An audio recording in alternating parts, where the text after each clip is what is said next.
असली दौलत। एक छोटे से गांव में दो लोग रहते थे।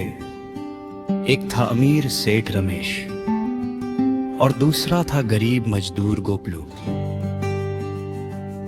रमेश के पास सब कुछ था, बड़ा घर, गाड़ियां, पैसा और नौकर चाकर, लेकिन उसके चेहरे पर कभी सच्ची खुशी नहीं दिखती थी।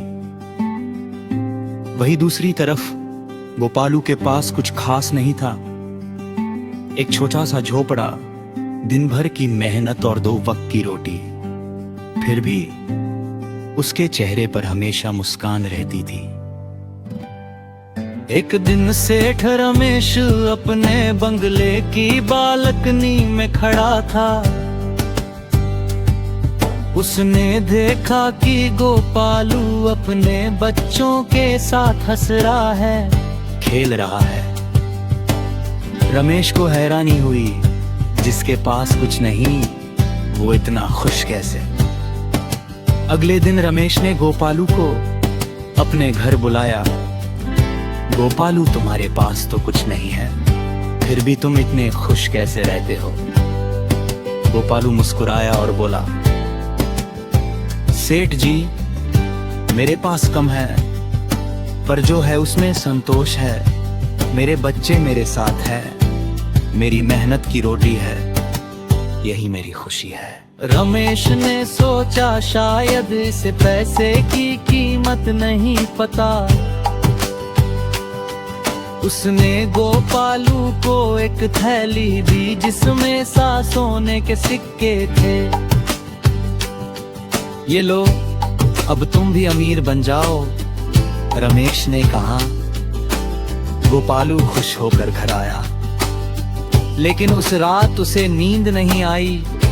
वो बार बार उठकर सिक्के गिनता, डरता कि कहीं चोरी ना हो जाए।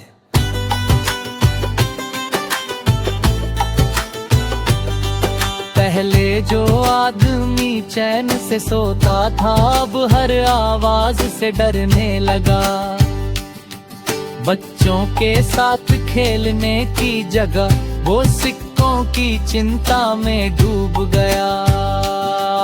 कुछ दिन बाद गोपालू वापस रमेश के पास गया और थैली लौटाते हुए बोला,